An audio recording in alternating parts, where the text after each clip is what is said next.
Hey guys, so I just finished Convenience Store Woman. It's a short novel by Sayaka Murata. It's like I said, it's short. It's like not even 200 pages long. And it's about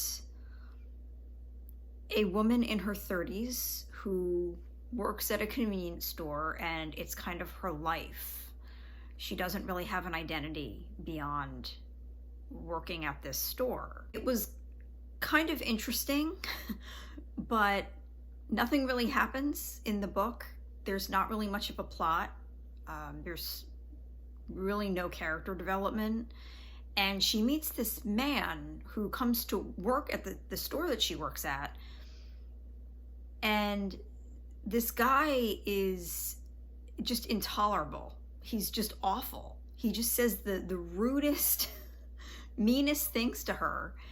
And despite that, she comes up with this idea of letting him move in with her so that it will appear that she's contributing more to society than just being this part-time worker at this convenience store. She kind of wants to show her family that she's able to have a relationship, and they talk about like potentially getting married and potentially having kids. They don't even know each other. This is what he says to her when she brings up the possibility, this idea of having kids. Give me a break. How do you think a store worker and an unemployed good-for-nothing are going to be able to raise children? Please don't even consider it.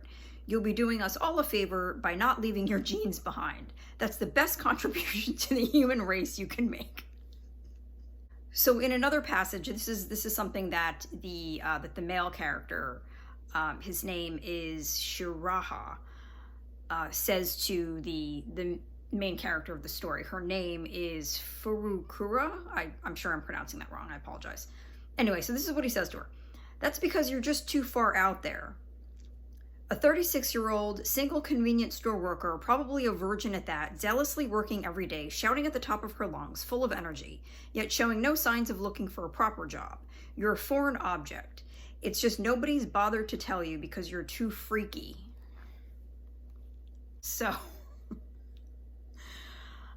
yeah, so I did like the book. I thought it was kind of charming, but very, very strange. It takes place in Japan. These are Japanese characters. I'm still not really clear on why the main character is allowing herself to be spoken to in such a disrespectful manner. I'm not really sure if I can say that I recommend it. I feel like so much of this book was reading this man berate this woman, and just for being herself. That's just what she's passionate about, is working at this store. And unfortunately, it's looked down upon by society at large, by her family. So I don't know. If you've read this book, please let me know in the comments and let me know what you thought of it. Anyway, I will be back with you guys very soon with another video. Have a great week. Take care.